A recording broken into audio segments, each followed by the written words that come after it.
और से जो प्रत्याशी इस समय 5,000 से भी ज्यादा वोटों से आगे चल रहे हैं उनकी जानकारी देते हैं आपको। अकरम खान जगाधरी से, मतलब कंवरपाल गुर्जर के मुकाबले 11,000 वोटों से आगे चल रहे हैं। तय मानिए कि अकरम खान विधायक बनने जा रहे हैं। नहीं बने अचंबा होगा। ग्वाला से देवेंद्र हंस 7,362 वोटों से आगे चल रहे हैं। गढ़ी सांपला से भूपेंद्र सिंह हुड्डा, वो औपचारिकता की बात है, मुख्यमंत्री बन पाएंगे नहीं बन पाएंगे इसमें संशय रखिए। नेता प्रतिपक्ष बनेंगे नहीं बनेंगे इस पर भी संशय रख सकते हैं, पर विधायक तो भूपेंद्र सिंह हुड्डा हराल बनेंगे, इसमें कोई संदेह नहीं है। किलोई इलाके की जनता अभी तक भूपेंद्र सिंह हुड्डा को 22,000 वोटों से ज्यादा अंतर से आगे रख चुकी है। नूह से आफ्ताब अहमद 18,050 वोटों से आगे चल रहे हैं। फिरोजपुर झिरका मोमिन खान 39,000 वोटों से आगे चल रहे हैं। भूपेंद्र सिंह हुड्डा से भी आगे हैं फिरोजपुर झिरका के प्रत्याशी मोमिन खान कांग्रेस के। कालावाली से शीशपाल 11,000 वोटों से आगे चल रहे हैं। डबवाली से दिग्विजय चौटाला के विधायक बनने की संभावनाएं समाप्त हो गई हैं, क्योंकि वहां के मौजूदा विधायक और कांग्रेस पार्टी के प्रत्याशी अमित सिहाग 5,076 वोटों से आगे चल रहे हैं। रतिया से सुनीता दुग्गल को प्रत्याशी बनाया था भारतीय जनता पार्टी ने, सिरसा से सांसद रही थी, पूर्व प्रशासनिक अधिकारी हैं, अच्छी प्रवक्ता हैं, पर जनता का वोट नहीं पा रही हैं। रतिया से जर्नल सिंह 7,722 वोटों से आगे हैं। टोहाना के संदर्भ में हमने बताया था, देवेंद्र बबली ने भाजपा का टिकट पा लिया है, जनता का वोट मिलने में मुश्किल आ रही है। टोहाना से परमवीर सिंह कांग्रेस प्रत्याशी 6,275 वोटों से आगे चल रहे हैं। इन परमवीर सिंह के कारण ही कांग्रेस पार्टी ने ना तो देवेंद्र बबली को ही टिकट दिया, ना ही निहाल सिंह जी को टिकट दिया जो जेजेपी के प्रदेशाध्यक्ष हुआ करते थे। इसीलिए नहीं दिया कि परमवीर सिंह पर कांग्रेस को भरोसा था कि वो चुनाव जीतेंगे। 6,275 वोटों से आगे चल रहे हैं। और एलनाबाद से भरत बेनीवाल भी अभय सिंह चौटाला की विधायक की पारी को समाप्त करने की दिशा में मजबूती से कदम बढ़ा चुके हैं। 5,000 वोटों से भरत बेनीवाल 4 हार के बाद अब शायद चुनाव जीत जाएंगे, ऐसे आसार बन रहे हैं। हमारे साथ में एक बार फिर अपडेट के साथ मौजूद हैं। क्या कुछ अपडेट आपके पास?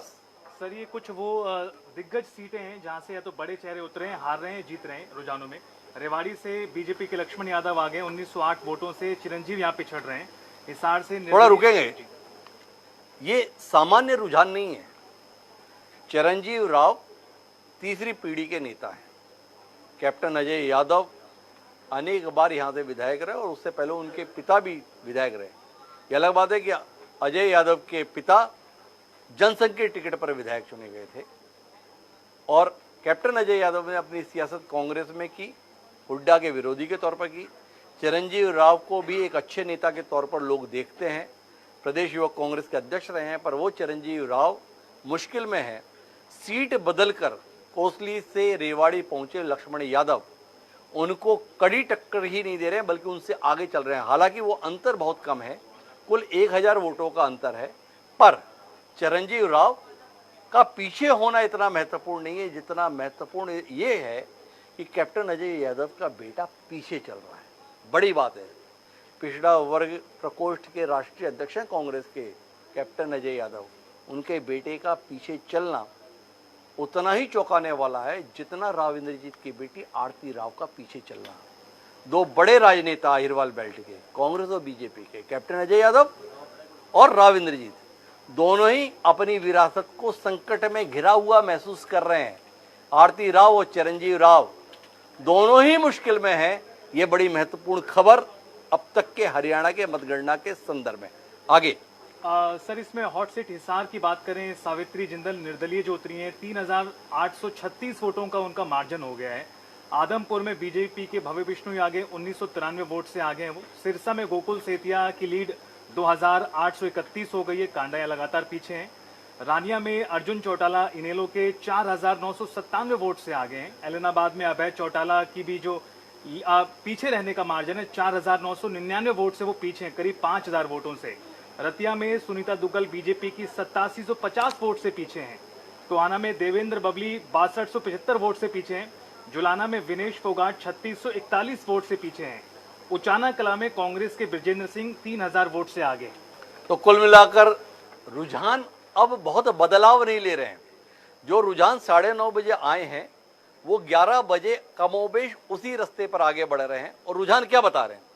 रुझान ये बता रहे हैं कि भारतीय जनता पार्टी स्पष्ट बहुमत के साथ सरकार बनाने की ओर अग्रसर हो गई है। रुझान ये बता रहे हैं कि भारतीय राष्ट्रीय कांग्रेस के हिस्से में विपक्ष में बैठने का ही जनादेश जनता देने जा रही है। रुझान ये बता रही है कि भारतीय जनता पार्टी के तमाम बड़े चेहरे जनता का मन जीत पाने में नाकाम है, वहीं नए चेहरों को जनता ने मौका देने का फैसला किया है। भारतीय जनता पार्टी के मुकाबले कांग्रेस, जो चुनाव नतीजों से पहले ही मुख्यमंत्री पद की दौड़ में अपने आप को फंसा ली, कहीं ना कहीं उसका नुकसान उसे होने जा रहा है। यह साफ तौर पर रुझानों में दिखाई दे रहा है। रुझान हर दृष्टि से भाजपा का हौसला बढ़ाने वाले और कांग्रेस की उम्मीद तोड़ने वाले हैं। कांग्रेस के तमाम बड़े नेता अब जब हमारी स्क्रीन पर आ रहे हैं तो केवल इतना ही हर सवाल के जवाब में कह रहे हैं कि थोड़ा इंतजार कीजिए, ये रुझान बदल जाएंगे, कांग्रेस स्पष्ट बहुमत के साथ सरकार बनाएगी। पर जो कांग्रेस 60, 65, वो आदित्य सुरजेवाला तो 70 पार के संदर्भ में बात कर रहे थे, अब उसकी तस्वीर कहीं दिखाई नहीं दे रही है। लेकिन जिस भारतीय जनता पार्टी को स्पष्ट बहुमत के आसपास भी महसूस नहीं किया जा रहा था, वो भारतीय जनता पार्टी 2014 का आंकड़ा पार करते हुए दिखाई दे रही है। भारतीय जनता पार्टी इस समय पर ठीक ठाक बहुमत प्राप्त करती हुई दिख रही है। 50 के आसपास भारतीय जनता पार्टी की सीटें मिलने की उम्मीद। और जननायक जनता पार्टी एक शर्मनाक हार लगातार दूसरे चुनाव में हासिल करने जा रही है। लोकसभा चुनाव में जननायक जनता पार्टी को हरियाणा के मतदाताओं की कुल संख्या का 1% वोट भी नहीं मिला था। और जब चुनाव विधानसभा के घोषित हुए थे तो राजनीतिक पंडित ये सवाल कर रहे थे कि भाई जननायक जनता पार्टी कौन सी सीटें जीतेगी ये मत देखो, जननायक जनता पार्टी किन सीटों पर अपनी जमानत बचा लेगी इस पर ध्यान दो। जनादेश कमोबेश वैसा ही जाता हुआ दिख रहा है। दो भाई जिन्हें 5 साल पहले हरियाणा की सियासत में बड़ी उम्मीद के साथ देखा गया था, दुष्यंत चौटाला और दिग्विजय चौटाला, दोनों को ही अपनी साख बचाने का संकट आन खड़ा हुआ है। इतनी बुरी स्थिति है और अभी परिदृश्य फिर बदला है। दो महत्वपूर्ण क्षेत्रों के संदर्भ में, एक पंचकुला और दूसरा कालका। पंचकुला से ज्ञानचंद गुप्ता जो पीछे 1000 वोटों से पीछे चल रहे थे, उनके संदर्भ में खबर आ रही है कि अब उन्होंने उस अंतर को पाट लिया है। और शक्ति रानी शर्मा कालका से, उनके संदर्भ में भी खबर आ रही है कि उनका आंकड़ा बदला है। क्या कुछ आंकड़ा है, मैं रितेश आपके पास आऊंगा। चुनाव आयोग के स्तर पर देखेंगे इन दोनों सीटों के संदर्भ में पंचकुला जिले की क्या कुछ ताजा तरीन आंकड़े चुनाव आयोग के अनुसार हैं। जहां तक विरासत की बात है तो विरासत के संदर्भ में 2 विरासत संकट में और 2 विरासत ठीक ठाक दृष्टि से आगे बढ़ रही हैं। अहिरवाल बेल्ट के 2 बड़े नेता कैप्टन अजय यादव और राव इंद्रजीत दोनों खतरे में हैं। आरती राव और चिरंजीव दोनों ही अपनी सीटों पर पीछे चल रहे हैं। पर भजनलाल और बंसीलाल की विरासत एक सम्मानजनक जीत की ओर अग्रसर हो रही है।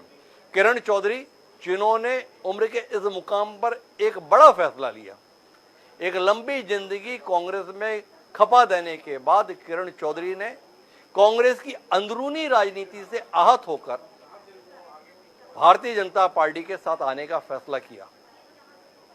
भारतीय जनता पार्टी ने वादा किया उन्हें कि जो स्थान और सम्मान बंसीलाल जी की विरासत को मिलना चाहिए वो हम देंगे। स्वयं प्रधानमंत्री नरेंद्र मोदी जी के द्वारा अलग अलग स्तर पर जिस तरीके से चौधरी बंसीलाल जी को याद किया गया और साथ ही किरण चौधरी को जिस प्रकार से राज्यसभा में पहुंचाया गया, उसके बाद श्रुति चौधरी के स्तर पर भी टिकट देकर अब जन समर्थन जैसा आ रहा है, वो ये बता रहा है कि चौधरी बंसीलाल और भाजपा का साथ जनता के स्तर पर भाग गया है। वहीं दूसरी ओर कुलदीप बिश्नोई ने भी कांग्रेस की अंदरूनी राजनीति से नाराज होकर एन राज्यसभा चुनाव से पहले जो भारतीय जनता पार्टी को साथ देने का फैसला किया, वो फैसला भी सटीक होता हुआ दिख रहा है। आदमपुर विधानसभा क्षेत्र से भव्य बिश्नोई भी लगातार बढ़त बनाए हुए हैं। ये कुल मिला के आंकड़े दिख रहे हैं। एक बार फिर हम राकेश के पास चलते हैं। जी रितेश जी, क्या कुछ जानकारी आपके पास? सर, कालका सीट को लेकर 456 वोट के मार्जिन से शक्ति रानी शर्मा आगे निकल गई हैं और यहां से जो कांग्रेस के प्रदीप चौधरी हैं वो 2317 वोट से पीछे हैं। पंचकुला सीट का जिक्र आपने किया था, वहां से ज्ञानचंद गुप्ता जी 902 वोट के मार्जिन से अब आगे आ गए, जो लगातार बहुत देर तक पीछे रहे थे। इन दो सीटों को लेकर पंचकुला और कालका को लेकर तस्वीर अब बदल गई है। दोनों जगहों पर बीजेपी अब आगे निकल गई है। अगर कालका सीट को लेकर बात करें तो यहाँ पे 4 राउंड हो चुके हैं और 4 राउंड के बाद जो मार्जिन है शक्ति रानी शर्मा का वो 456 का यहाँ पर निकलकर सामने आ रहा है। इसी तरह से अगर पंचकुला को लेकर वो बताएं तो 4 राउंड यहाँ पर भी हो चुके हैं और यहाँ पर 4 राउंड के बाद ज्ञानचंद गुप्ता 902 वोट से आगे आ गए हैं। तो कुल मिलाकर पंचकुला जिले में तस्वीर बदली है। लगातार पीछे चल रहे भारतीय जनता पार्टी के प्रत्याशी अब आगे हुए हैं। अगर भाजपा की कुल सीटें लगातार बढ़ रही हैं तो उसका कारण ही ये है कि जो नेता पीछे चल रहे थे उनमें कहीं ना कहीं कवरअप किया है, इसीलिए भाजपा की टैली अब बढ़ती हुई दिख रही है। 48-49 में भाजपा अगर पहुंच रही है तो उसका कारण यही है, 2 सीटें जो सुबह से पीछे चल रहे थे, एक कालका दूसरी पंचकुला, उसमें आगे हो गए। उचाना से हमारे पास अपडेट है। उचाना के संदर्भ में खबर यह है कि दुष्यंत चौटाला 12,000 वोटों से पीछे हो गए। तो उचाना से एक बात तय है, कोई भी विधायक बन जाए, पर उचाना से 2019 में विधायक चुने गए दुष्यंत चौटाला 2024 में विधायक नहीं बनेंगे। ये साफ तौर पर स्पष्ट हो गया है। जो रुझान आए हैं वो रुझान सीधे तौर पर जननायक जनता पार्टी और दुष्यंत चौटाला को नकार रहे हैं। रुझान दुष्यंत चौटाला के भाजपा के साथ जाने के फैसले को खारिज कर रहे हैं या बतौर उप मुख्यमंत्री उन्होंने जिस तरीके का कार्य पद्धति को अपनाया उसे खारिज कर रहे हैं। ये अब उनके लिए शोध का विषय है। पर यह साफ है कि दुष्यंत चौटाला की राजनीति को प्रदेश की जनता के द्वारा खारिज कर दिया गया है। 2 संभावनाशील युवा चेहरे जनता के स्तर पर 2024 में नकारे जा रहे हैं, इसमें कोई संशय की स्थिति नहीं है। दिग्विजय चौटाला डबवाली से और दुष्यंत चौटाला उचाना से चुनाव सीधे तौर पर हार गए हैं। ये जल्दबाजी में कहा जा रहा नहीं है। जो आंकड़े पहुंच गए हैं वो आंकड़े बता रहे हैं कि अब इसमें बदलाव की स्थिति नहीं है। पंचकुला के संदर्भ में स्थिति थोड़ी दिलचस्प है। ज्ञानचंद गुप्ता बनाम चंद्रमोहन में इस समय पर 900 वोटों का अंतर चल रहा है। जो चंद्रमोहन लगातार आगे चल रहे थे अब 900 वोटों से पीछे हैं। और कालका विधानसभा क्षेत्र में त्रिकोणीय संघर्ष है। त्रिकोणीय संघर्ष के अंतर्गत जो स्थिति है उसमें दूसरे नंबर पे इस समय निर्दलीय प्रत्याशी है और जो वर्तमान में विधायक थे इसलिए क्योंकि 1 महीने पहले विधानसभा भंग हो चुकी है, तो वो प्रदीप इस समय पर तीसरे नंबर पर चल रहे हैं। हालांकि वोटों का अंतर कुल जमा 3000 का ही है शक्ति रानी शर्मा उनके बीच में, लेकिन पहले और दूसरे के बीच में जो वोटों का अंतर है वो कुल जमा 250 वोटों का है। तो शक्ति रानी शर्मा एक कठिन मुकाबले की स्थिति में दिखाई दे रही हैं। हरियाणा में चुनाव स्पष्ट तौर पर फंस गया है। जम्मू कश्मीर में तस्वीर कमोबेश एग्जिट पोल के अनुरूप है, लेकिन हरियाणा में तस्वीर एग्जिट पोल के बिल्कुल विपरीत है। जम्मू कश्मीर में एग्जिट पोल नेशनल कॉन्फ्रेंस और कांग्रेस के गठबंधन को सरकार में आता हुआ बता रहे थे, सबसे बड़े गठबंधन के तौर पर दिखा रहे थे। आंकड़ा वही आया है। बीजेपी को दूसरे नंबर पे बता रहे थे, बीजेपी को दूसरे नंबर की हैसियत मिल रही है। सीटें भी कमोबेश उसी अनुसार मिल रही हैं और अन्य दलों के संदर्भ में भी आंकड़े बिल्कुल सटीक जा रहे हैं। एग्जिट पोल जम्मू कश्मीर में एग्जैक्ट पोल के तौर पर अभी तक के रुझानों में है, पर हरियाणा में साफ दिख रहा है कि कोई एजेंसी और कोई चैनल जमीन की सच्चाई को भांप नहीं पाया।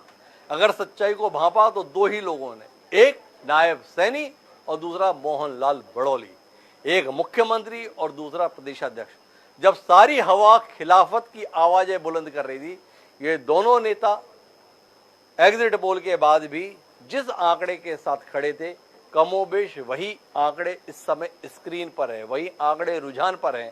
कांग्रेस जहां पर जश्न के माहौल की पूरी तैयारी हो गई थी, हमने सुबह दिखाया था भूपेंद्र सिंह हुड्डा के यहाँ किस तरीके से टेंट वाला सामान गिरा रहा है, किस तरीके से जश्न की तैयारी हो रही है, किस तरीके से कालीन मंगाए गए हैं।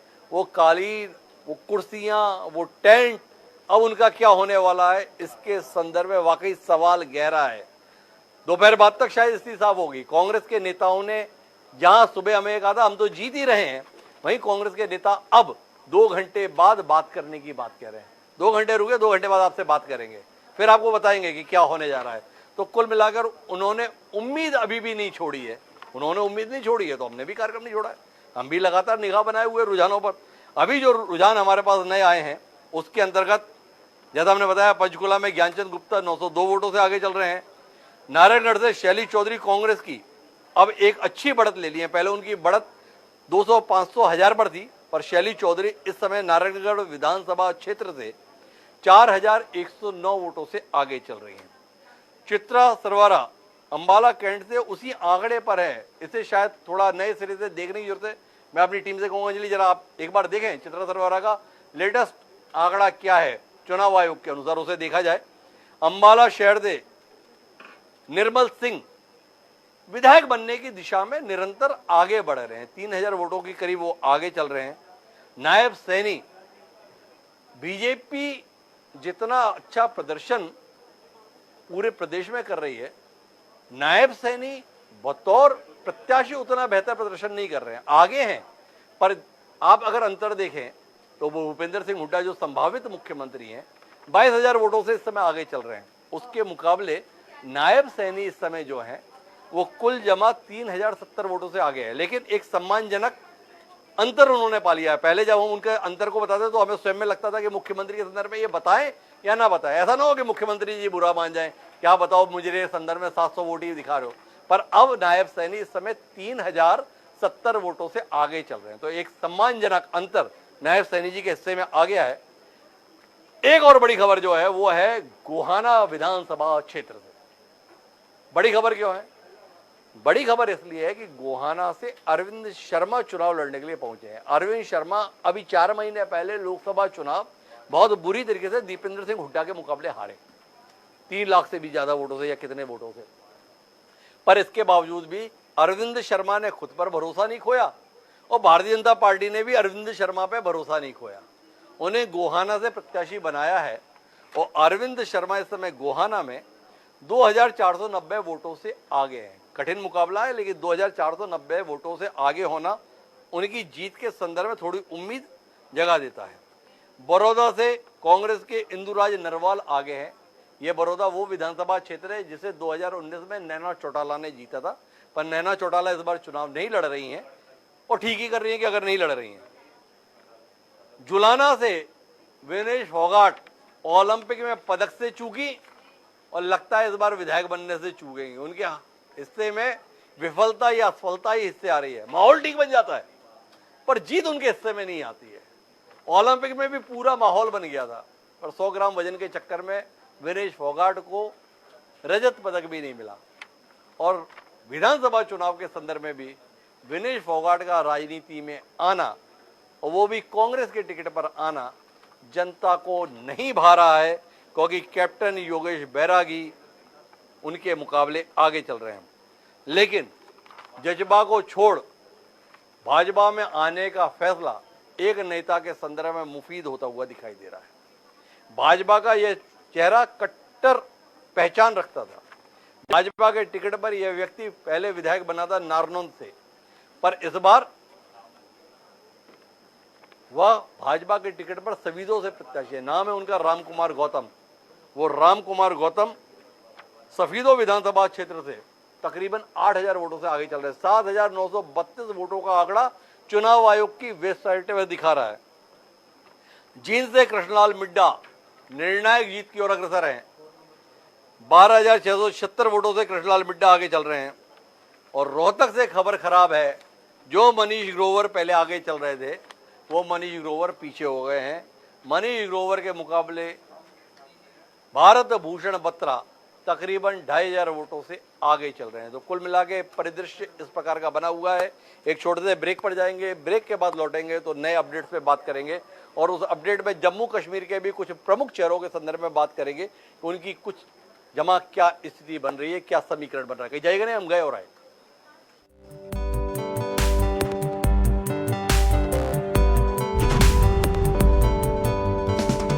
फिर स्वागत है हमारे खास कर फैसले के दिन में। फैसला आ रहा है, रुझानों के रूप में फैसला व्यक्त हो रहा है और रुझान जो आ रहे हैं वो भारतीय जनता पार्टी को निराश करने वाले और विपक्षी दलों को उत्साहित करने वाले हैं। हरियाणा के संदर्भ में अब जो रुझान है वो स्पष्ट तौर पर सत्ता में बदलाव की ओर ले जा रहे हैं। प्रारंभिक रुझान है, लेकिन अब वोटों की संख्या ठीक ठाक होती जा रही है। जैसे अभी हमने कालका के संदर्भ में बात की थी, तकरीबन 10,000 से ज्यादा वोटों की गिनती हुई थी। 10,000 से ज्यादा वोटों की गिनती अगर पहुंच रही है और उसमें जो रुझान आ रहा है, तो उस रुझान को संजीदगी से लेने की जरूरत है। हमने शुरुआत में कहा था 9 बजे के बाद जो रुझान रहेंगे उन रुझानों को संजीदगी से लेने की जरूरत होगी।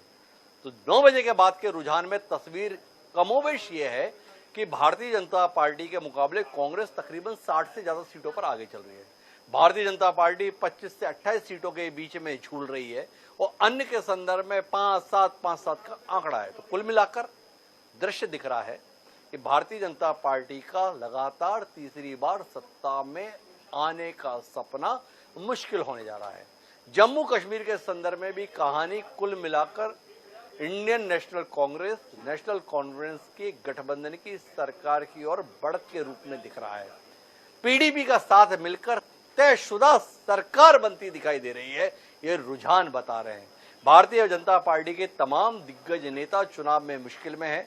जननायक जनता पार्टी खासी तकलीफ में है। इंडियन नेशनल लोक दल के संदर्भ में अच्छी खबर यह है कि बाप बेटा कह लो, पिता पुत्र कह लो, दोनों ही अपने अपने विधानसभा क्षेत्र में आगे हैं। मतलब अभय सिंह चौटाला और अर्जुन चौटाला कुल मिलाकर आगे चल रहे हैं। इस प्रकार की परिस्थिति के बीच में लगातार अपडेट हम बनाए हुए हैं। हमारे साथ में अंजलि जी हैं। अंजलि जी, क्या कुछ अपडेट आपके पास में है? बिल्कुल, अभी मैं बता दूं, क्योंकि बल्लभगढ़ की अगर यहाँ पर बात करें हिमांशु जी, तो बीजेपी के मूलचंद शर्मा जो हैं आगे चल रहे हैं। अभी फरीदाबाद में बीजेपी के लिए काफी अच्छी खबर है। विपुल गोयल की बात करें, वो फरीदाबाद से आगे चल रहे हैं। तिगांव में बात करें, राजेश नागर वो अभी आगे चल रहे हैं। और तमाम अभी जो अपडेट यहाँ पर आ रहे हैं, पलवल में करण सिंह दलाल कांग्रेस के आगे चल रहे हैं। फिरोजपुर झिरका में मामन खान आगे चल रहे हैं। गुरुग्राम में निर्दलीय जो है निशांत आनंद वो आगे चल रहे हैं। रेवाड़ी में चिरंजीव राव आगे चल रहे हैं। भिवानी में घनश्याम शराफ बीजेपी के आगे चल रहे हैं। तोशाम में अनिरुद्ध चौधरी जो है वो आगे चल रहे हैं। और महेंद्रगढ़ में रावदान सिंह कांग्रेस के आगे चल रहे हैं। पलवल में करण सिंह दलाल आगे चल रहे हैं। अभी ये ताजा जानकारी जो है वो यहाँ पर आ रही है। लेकिन अभी एक जो ताजा खबर आ रही है, तो शाम में श्रुति चौधरी जो है 142 वोटों से आगे चल रही है। आप विरोधाभास दे दिए। अभी अनिरुद्ध चौधरी को आगे की और सेकंड नो में आप श्रुति चौधरी को आगे कर दी। ये अभी अपडेट आया है सर, ये अभी अपडेट आया है। फिलहाल जो अभी ताजा अपडेट आया, तो शाम में श्रुति चौधरी 142 वोटों से आगे चल रही है। 1042 वोटों से आगे चल रही है। तो श्रुति चौधरी 1042 वोटों से आगे चल रही हैं तोशाम विधानसभा क्षेत्र में। अंजलि हमें जिस तरीके से सीट वाइज बता रही है, उसके हिसाब से भारतीय जनता पार्टी की हालत इतनी खराब दिखाई नहीं दे रही है। भाई विपुल गोयल आगे चल रहे हैं, मूलचंद जी भी आगे चल रहे हैं, और भी तमाम नेता अलग अलग सीटों से आगे चल रहे हैं। तो फिर जाके दिल्ली के अंतर्गत कांग्रेस इतनी बढ़त पर कैसे जा रही है? थोड़ा गंभीरता से जानने, समझने, बूझने की जरूरत है। पर जननायक जनता पार्टी के संदर्भ में हम ढूंढ रहे हैं, खोज रहे हैं, तलाश रहे हैं, कोई सीट तो आए जिसमें जेजेपी भी आगे दिखाई दे। दिख नहीं रही है। लेकिन हमें रोशनी देने के लिए दीप कमल जी मौजूद हैं, जननायक जनता पार्टी के प्रवक्ता हैं। तो दीप कमल जी, हमारी कोशिश सफल नहीं हुई, पर आप तो दीप और कमल दोनों हैं, थोड़ा उजाला बिखेरिए और जानकारी दीजिए कौन सी सीट ऐसी है जिस पर जेजेपी आगे चल रही है। हिमांशु जी नमस्कार। अभी तक हमारी जानकारी के अनुसार 2 ही सीटें ऐसी हैं जहां पर थोड़ा ठीक अच्छे वोट आ रहे हैं। वो है डबवाली से दिग्विजय चौटाला जी की सीट और उचाना से दुष्यंत चौटाला जी की सीट।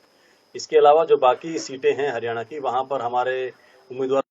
स्वागत है हमारे खास कार्यक्रम फैसले के दिन में। फैसला आ रहा है, रुझानों के रूप में फैसला व्यक्त हो रहा है, और रुझान जो आ रहे हैं वो भारतीय जनता पार्टी को निराश करने वाले और विपक्षी दलों को उत्साहित करने वाले हैं। हरियाणा के संदर्भ में अब जो रुझान है वो स्पष्ट तौर पर सत्ता में बदलाव की ओर ले जा रहे हैं। प्रारंभिक रुझान है, लेकिन अब वोटों की संख्या ठीक ठाक होती जा रही है। जैसे अभी हमने कालका के संदर्भ में बात की थी, तकरीबन 10,000 से ज्यादा वोटों की गिनती हुई थी। 10,000 से ज्यादा वोटों की गिनती अगर पहुंच रही है और उसमें जो रुझान आ रहा है, तो उस रुझान को संजीदगी से लेने की जरूरत है। हमने शुरुआत में कहा था 9 बजे के बाद जो रुझान रहेंगे उन रुझानों को संजीदगी से लेने की जरूरत होगी। तो 9 बजे के बाद के रुझान में तस्वीर कमोबेश ये है कि भारतीय जनता पार्टी के मुकाबले कांग्रेस तकरीबन 60 से ज्यादा सीटों पर आगे चल रही है। भारतीय जनता पार्टी 25 से 28 सीटों के बीच में झूल रही है और अन्य के संदर्भ में 5-7 का आंकड़ा है। तो कुल मिलाकर दृश्य दिख रहा है कि भारतीय जनता पार्टी का लगातार तीसरी बार सत्ता में आने का सपना मुश्किल होने जा रहा है। जम्मू कश्मीर के संदर्भ में भी कहानी कुल मिलाकर Indian national Congress national conference के गठबंधन की सरकार की ओर बढ़त के रूप में दिख रहा है।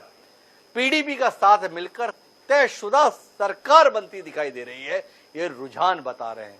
भारतीय जनता पार्टी के तमाम दिग्गज नेता चुनाव में मुश्किल में है। जननायक जनता पार्टी खासी तकलीफ में है। इंडियन नेशनल लोक दल के संदर्भ में अच्छी खबर यह है कि बाप बेटे मिला गए। महिमा जी, बहुत बहुत धन्यवाद आपका, आपके हौसले के लिए भी शुभकामनाएं। कुछ देर बाद फिर आपसे बात करेंगे क्योंकि आपका हर एक बात में जवाब यही है, थोड़ा रुकिए, बदल जाएगा। हम भी उस बदलाव का इंतजार करते हैं, लेकिन कुछ अपडेट के साथ में अपने दर्शकों से आंकड़े साझा करते हैं। कांग्रेस पार्टी की ओर से जो प्रत्याशी इस समय 5000 से भी ज्यादा वोटों से आगे चल रहे हैं, उनकी जानकारी देते हैं आपको। अब ओपिनियन पोल उन्होंने किससे पूछताछ की? मैं भारतीय जनता पार्टी का प्रदेश अध्यक्ष के नाते मैंने 20,629 बूथ पूरे हरियाणा प्रदेश में है।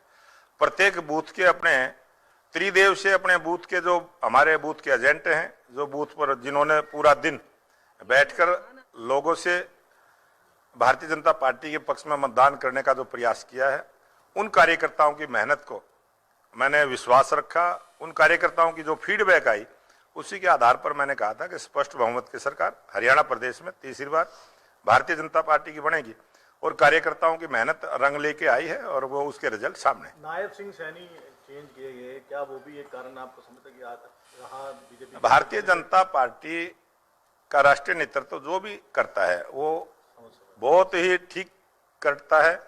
और हमारे पूर्व मुख्यमंत्री मनोहर लाल जी की जरूरत दिल्ली में थी, उनको दिल्ली में बड़ी जिम्मेवारी दी है, और यहाँ नायब सिंह सैनी जी की आवश्यकता थी, तो नायब सिंह सैनी को मुख्यमंत्री बनाया और अब दूसरी बार हरियाणा प्रदेश के मुख्यमंत्री की शपथ लेंगे।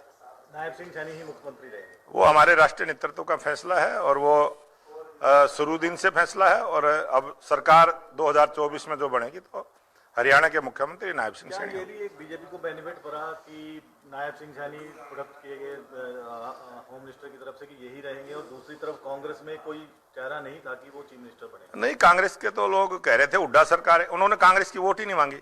कोई भी आप अपने डिबेट उठा के देख लो, कोई उनके प्रोग्राम उठा के देख लो, उन्होंने कांग्रेस की वोट ही नहीं मांगी।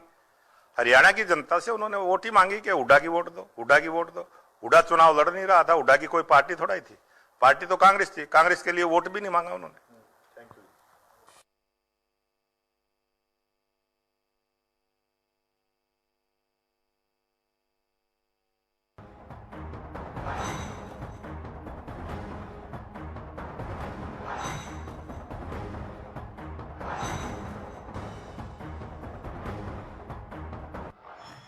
हरियाणा में साल 2009 के विधानसभा चुनाव में मतदान प्रतिशत 72.37% दर्ज किया गया था।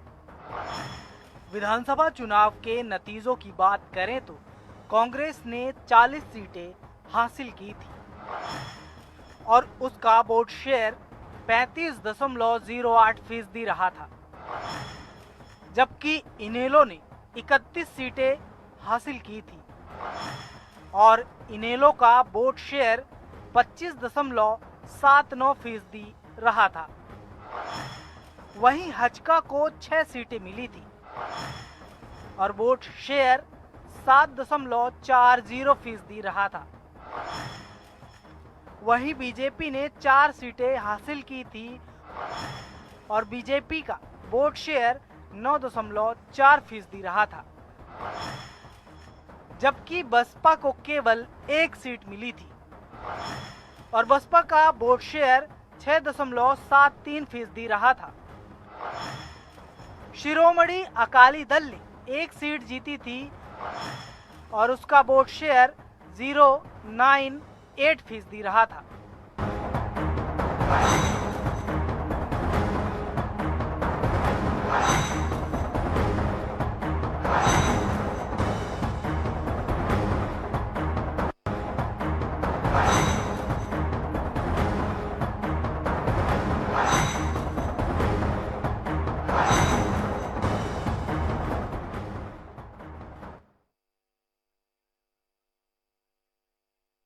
चुनाव हुए जिसमें 117 निर्दलीय विधायक चुने गए। साल 1967 से 2019 तक कुल 13 विधानसभा चुनाव हुए। 1967 के विधानसभा चुनाव में 16 विधायक निर्दलीय चुने गए थे। इसके बाद 1968 में 6 विधायक, तो वहीं 1972 में 11 विधायक, 1977 में 7 निर्दलीय विधायक ने जीत दर्ज की थी। इस तरह 1972 तक कोई भी महिला निर्दलीय विधायक नहीं चुनी गई थी। लेकिन 1982 में पहली बार महिला प्रत्याशी ने जीत दर्ज की थी। बल्लभगढ़ सीट से महिला प्रत्याशी शारदा रानी निर्दलीय प्रत्याशी के रूप में जीती थी।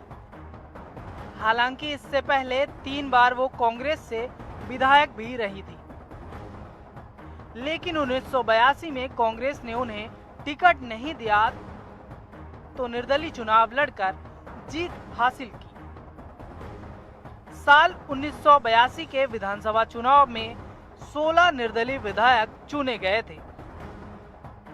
इसके बाद 1987 में 7 निर्दलीय विधायक, तो 1991 में 5 निर्दलीय विधायक जीते। 1996 में 10 निर्दलीय विधायक बने। तो इस तरह साल 2000 में 11 निर्दलीय विधायक चुने गए। 2005 में 10 विधायक, तो 2019 में 7, वहीं 2014 में 5 विधायक और 2019 में 7 निर्दलीय विधायक निर्वाचित होकर विधानसभा पहुंचे। इस तरह अभी तक कुल 117 निर्दलीय विधायक हरियाणा विधानसभा में चुने गए हैं।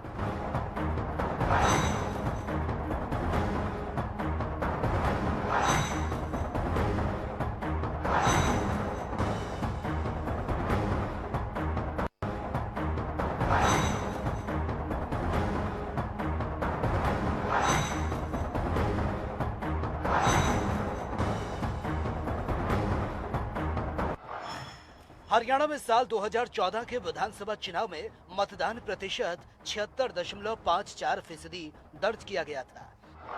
विधानसभा चुनाव के नतीजों की बात करें तो बीजेपी को 47 सीटें मिली थी और वोट शेयर 33.2% था।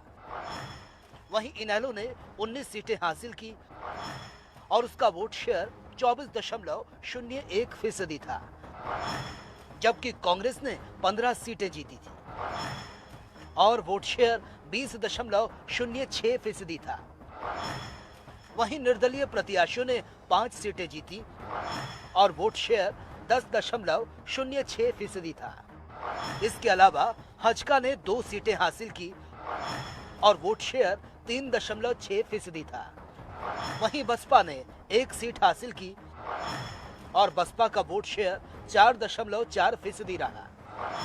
वहीं शिरोमणि अकाली दल ने 1 सीट हासिल की, जिसका वोट शेयर 0.6% रहा था। पहली बार साल 2014 में ही हरियाणा में बीजेपी की सरकार बनी थी।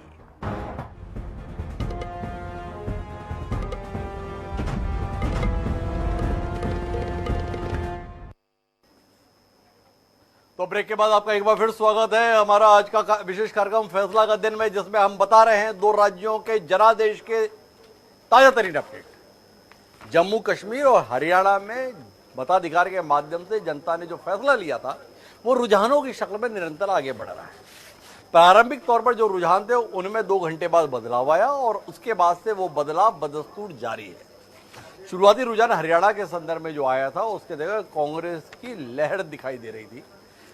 शायद वो रुझान जो एग्जिट पोल में लहर बताई गई थी उसकी कॉपी पेस्ट थी, पर जब वास्तविक तौर पर रुझान आने शुरू हुए तो एक बार फिर हरियाणा के संदर्भ में एग्जिट पोल धराशायी हो गए, ठीक वैसे ही जैसे 2019 के चुनाव में हुए थे। 2019 में भारतीय जनता पार्टी को स्पष्ट तौर पर सत्ता में ला रहा एग्जिट पोल कहीं दिखाई नहीं दिया। जब वास्तविक परिणाम आया, भारतीय जनता पार्टी को जननायक जनता पार्टी की बैसाखी के सहारे सत्ता में बने रहने के लिए मजबूर होना पड़ा।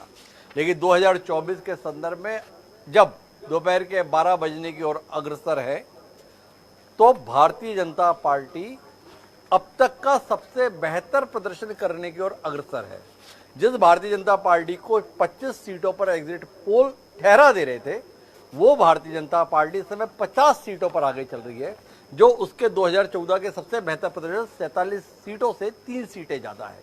वहीं कांग्रेस पार्टी 2014 और 2019 दोनों के मुकाबले बेहतर प्रदर्शन कर रही है, पर वो प्रदर्शन ऐसा नहीं है जो उसे सत्ता में ला सके। भूपेंद्र सिंह हुड्डा नेता प्रतिपक्ष की भूमिका में थे, चाहेंगे तो जनता के स्तर पर उन्हें नेता प्रतिपक्ष की भूमिका पार्टी हाईकमान की मदद से फिर से मिल जाएगी, ऐसा अभी के रुझान बता रहे हैं। चूंकि अब समय काफी हो रहा है, तो इन रुझानों में बहुत बड़े बदलाव के संदर्भ में उम्मीद नहीं है, क्योंकि एक बड़ी संख्या में बड़ा अंतर सामने दिखाई देने लगा है। जो भूपेंद्र सिंह हुड्डा के गढ़ के तौर पर पहचान रखता था, वहां पर भी मामला कांग्रेस के लिए उतना बेहतर नहीं है।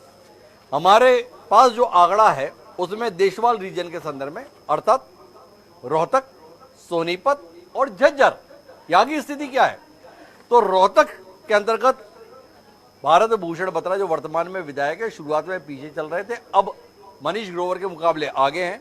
महम से बलराम दांगी अपने पिता की हार का बदला लेने के लिए अग्रसर हैं।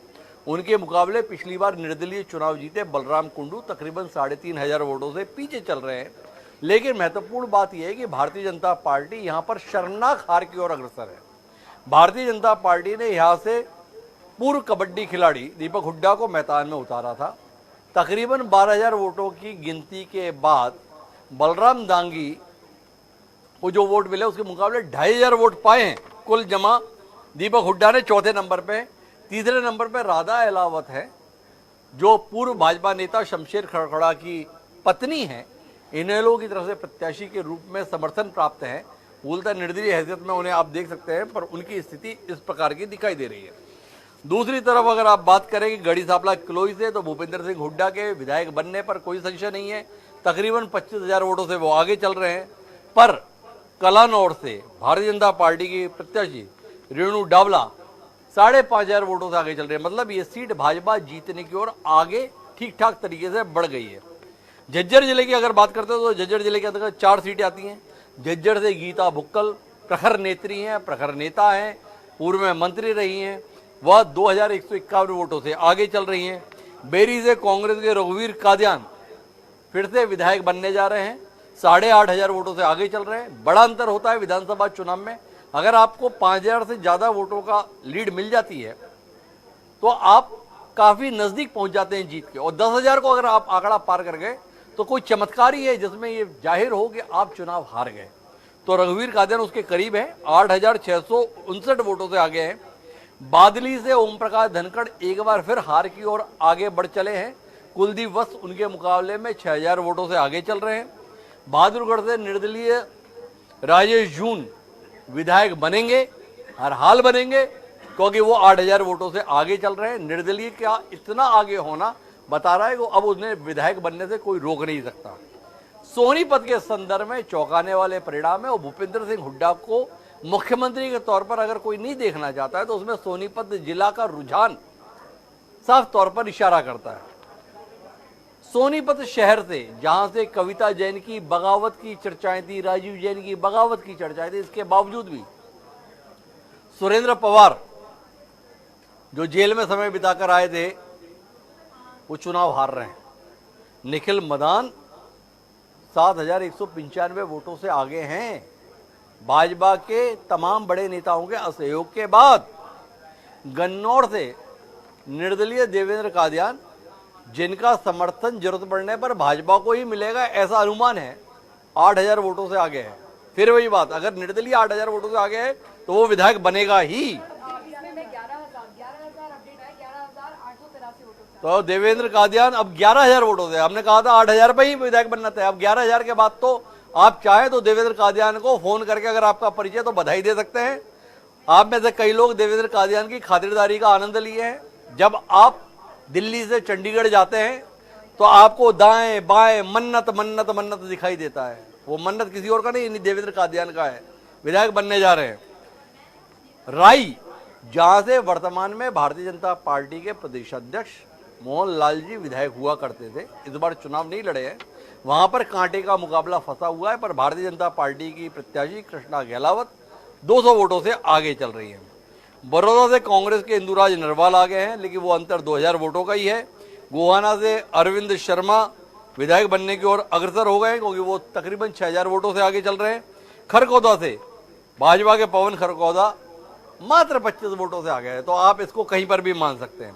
पर इससे ये पता चलता है कि भूपेंद्र सिंह हुड्डा, जो अपने आप को मुख्यमंत्री के तौर पर सबसे मजबूत आंक रहे थे, उनके अपने गढ़ में वैसा समर्थन नहीं मिल रहा है। अब ऐसे हालात के बीच में हमारे साथ भारतीय जनता पार्टी के विचारवान प्रवक्ता वीरेंद्र सिंह चौहान जी जुड़ रहे हैं। तो वीरेंद्र जी, बहुत बहुत स्वागत इन परिस्थितियों में आपका।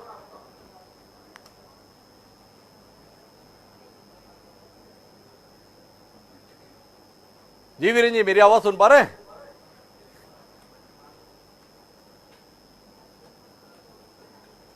जी वीरेंद्र जी, मेरी आवाज सुन पा रहे हैं? अब आवाज आई आपकी। वीरेंद्र जी बड़े द्वंद्व में हैं, लोगों की बधाई स्वीकार करूं या चैनलों पर प्रतिक्रिया दूं, इस द्वंद्व से कैसे निपट रहे हैं वीरेंद्र जी? डॉक्टर साहब, जब आपसे परसों बात हुई थी तब जी। भी मैं द्वंद्व में नहीं था, आज भी मैं द्वंद्व में नहीं हूं। संयोग से, सौभाग्य से, जो परसों आपसे मैंने कहा था कि हम बहुमत के आंकड़े को छुएंगे, उसको पार कर लेंगे, और हल्की फुल्की कहीं कमी रह भी गई तो उसको भी प्रबंध, उसका सुप्रबंध हो जाएगा, वही परिणाम आज आते दिखाई दे रहे हैं। और हमारे जो विरोधी हैं, उनके मन के जो लड्डू जो उनके मन में फूट रहे थे, वो धरातल पर फूटते बिखरते दिखाई दे रहे हैं। जो ट्रेंड अभी है पिछले 1.5 घंटे से, ये ट्रेंड कायम रहेगा ऐसा प्रतीत होता है। भारतीय जनता पार्टी अपने दम पर हरियाणा में पूर्ण बहुमत की सरकार डॉक्टर साहब बनाएगी, और हमारे विरोधियों ने जिस जिस तरह के हमारे विरुद्ध यूं कहिए षड्यंत्र किए, प्रलाप किया, कुप्रचार किया, वो सब असफल होता दिख रहा है। ये जो आपका चौहान सुप्रबंधन पे बड़ा जोर रहता है, ये एग्जिट पोल और एग्जैक्ट पोल के बीच में भी कोई सुप्रबंधन किया गया? नहीं डॉक्टर साहब, देखिए, मैंने सुप्रबंधन शब्द का जो प्रयोग किया था, वो उसका संदर्भ बड़ा स्पष्ट था। मैंने ये कहा था कि हमने चुनावों में सुप्रबंधन किया, बेहतरीन ढंग से हम चुनाव लड़े, और एक संदर्भ और था, मैंने तब भी कहा था, फिर से दोहराता हूं, वो यही था कि मान लीजिए 1-2 सीट की कहीं कमी रह जाती है, बहुमत के पावन आंकड़े से हम पीछे रह जाते हैं, तो हमारे कुछ और मित्र भी तो जीत कर आएंगे, वो हमारे साथ रहेंगे, हमको इस चीज का विश्वास है। तो सुप्रबंधन अर्थात सुप्रबंधन सकारात्मक, कुछ नकारात्मक नहीं, कुछ विध्वंसक नहीं। हम प्रजातांत्रिक मूल्यों में विश्वास रखने वाला राजनीतिक दल हैं। ये मैंने उस दिन भी कहा था, मैं फिर से आपको आपके सामने विनम्रता से ये दोहरा रहा हूं। हम जिस ट्रेंड पर पिछले 1.5 घंटे से हैं, ये ट्रेंड कायम रहना लगभग तय है डॉक्टर साहब, और जो है भारतीय जनता पार्टी की सरकार सीधे तौर पर बनती दिखाई दे रही है। मैं अगर ये भी कहूं डॉक्टर साहब, आपको तो याद होगा, आपके कई दर्शकों को भी याद होगा कि जो मतदान के बाद आपकी मेरी चर्चा हुई थी, ये उस चर्चा में जो मुझसे कहा गया, वो लगभग शब्दशः सही साबित हो रहा है।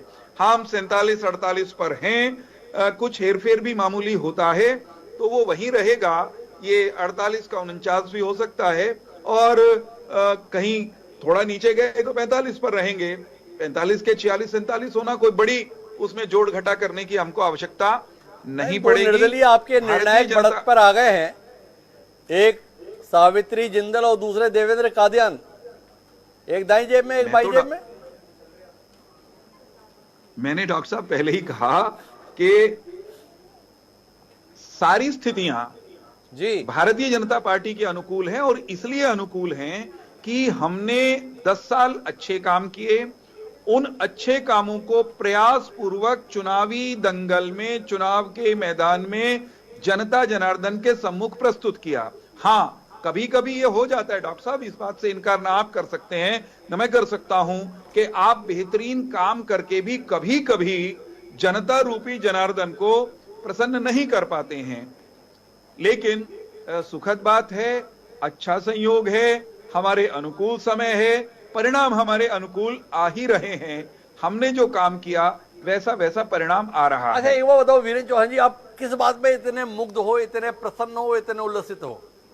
ये भाजपा का आंकड़ा स्क्रीन पे 48-49 दिख रहा है इसलिए इतने प्रसन्न हो, या आप इस बात से इतने प्रसन्न हो कि देखो अनिल विज चुनाव हार रहे हैं, ये कंवरपाल गुर्जर भी चुनाव हार रहे हैं, ये ज्ञानचंद गुप्ता भी पीछे चल रहे थे, ये आरती राव भी पीछे चल रही हैं, ये जितने भी अपने आप को मुख्यमंत्री पद के संदर्भ में दावेदार हकदार बता रहे थे, वो सब विधायक के तौर पर ही खारिज होते दिखाई दे रहे हैं, इसलिए इतने मुग्ध हो? भारतीय जनता पार्टी ने मुख्यमंत्री के तौर पर श्री नायब सिंह सैनी जी के नाम की उद्घोषणा चुनाव घोषित होने से कई महीने पहले कर दी थी। इसके बावजूद भारतीय जनता पार्टी के किसी नेता, किसी कार्यकर्ता, उसको अधिकार है कि वे अपनी आकांक्षा को अभिव्यक्त करें। इसलिए उनकी महत्वाकांक्षा की अभिव्यक्ति को महत्वाकांक्षा के स्तर पर उनके व्यक्तिगत आकांक्षा के नाते ये नहीं कहा जा सकता कि वो गलत है, परंतु पार्टी के नाते, संगठन के नाते, संगठन के सभी अधिकारियों ने स्पष्ट रूप से कहा, मुख्यमंत्री, जनता हमें जनादेश जारी करती है, जनता का हुक्मनामा हमारे पक्ष में आता है तो मुख्यमंत्री नायब सिंह सैनी जी होंगे, ये तय है। रही बात किसी के पीछे चलने या हारने से उल्लसित होने, प्रसन्न होने की, तो डॉक्टर हिमांशु जी, भारतीय जनता पार्टी का कोई भी कार्यकर्ता अगर पीछे रहता है तो वीरेंद्र सिंह चौहान को और भारतीय जनता पार्टी के किसी भी अच्छे कार्यकर्ता को उससे खुशी नहीं हो सकती, पीड़ा ही होती है। भारतीय जनता पार्टी में श्री अनिल विज वो एक योद्धा जैसे नेता, कार्यकर्ता और मंत्री के नाते उन्होंने काम किया है। मैं नहीं मानता कि वो हारेंगे, अंततोगत्वा उनको विजयश्री प्राप्त हो सकती है। ट्रेंड्स में और सुधार आने की संभावना रहेगी। भारतीय जनता पार्टी के मैंने एक शब्द प्रयोग किया था कि इतने कमल पक्के तौर पर के ईवीएम में से निकलेंगे कि हम अपने दम पर कमल के निशान वाली, पूर्ण बहुमत वाली, पूर्ण आत्मविश्वास वाली सरकार बना लें। वो होता दिख रहा है। कुछ लोग हो सकता है हमारे वरिष्ठ नेता जैसे अभी कंवरपाल जी पीछे चल रहे हैं, विज साहब का आंकड़ा सामने मेरे नहीं आया अभी तक, लेकिन कुछ लोग अगर हारते भी हैं हमको दुख होगा, और जहां हम हारेंगे, 90 तो नहीं हम जीत रहे निश्चित तौर पर, तो 90 में से जिन सीटों पर हम हारेंगे, पार्टी संगठन में अंदरूनी तौर पर हम लोग बैठ करके उसकी समीक्षा पहले भी करते हैं, अब भी करेंगे। महत्वपूर्ण बात यह है, जनादेश हमारे हक में अंततोगत्वा आता है, जो कि आता दिखाई दे रहा है, तो हमारी प्राथमिकता होगी कि हमने जो संकल्प अभिव्यक्त किया था अपने संकल्प पत्र में, उस संकल्प पत्र की एक एक पंक्ति को, एक एक संकल्प को हम धरातल पर उतारें। डॉक्टर साहब, अरे चौहान साहब ये बताओ, 2014 और 2024 में कितना बदल गया ना। 2014 में कई नेता विधायक इस उम्मीद को जगा के बन गए थे कि देखो मैं अगर विधायक बन गया तो मुख्यमंत्री भी बन सकता हूं, और 2024 में वो सारे निपटते दिख रहे जिन्होंने ये बताया मैं मुख्यमंत्री बन सकता हूं। और राव इंद्रजीत भी बोल रहे थे इस बार शायद मेरी सुध लग जाएगी, उनकी बेटी संकट में आ गई, आरती राव नाम है, आप जानते हैं शायद। वो अनिल विज ने कहा था डॉक्टर साहब बोलने दो, मैं दावेदारी करूंगा अपनी मुख्यमंत्री पद के संदर्भ में। निपटते दिख रहे हैं साहब। वो कंवरपाल गुर्जर, उन्हें भी काफी सीनियरिटी हो गई थी। क्या कहते हो, हालात बहुत बदल गए, जनता को भाया नहीं। जिसने भी नायब सैनी को चुनौती दी भाजपा में, वो सब निपटते हुए दिख रहे हैं। क्या कहते हो आप? मैं ये कह रहा हूं कि भारतीय जनता पार्टी ने आरती राव जी को भी मैदान में उतारा, भारतीय जनता पार्टी ने ही श्री अनिल विज को मैदान में उतारा। भारतीय जनता पार्टी के जो प्रत्याशी हैं वो भारतीय जनता पार्टी के प्रत्याशी हैं। भारतीय जनता पार्टी का संगठन पुरजोर ताकत के साथ अपने प्रत्येक कार्यकर्ता को जिताने के लिए चुनाव लड़ा, और अंतिम निर्णय आपके मेरे हाथ में कहां है?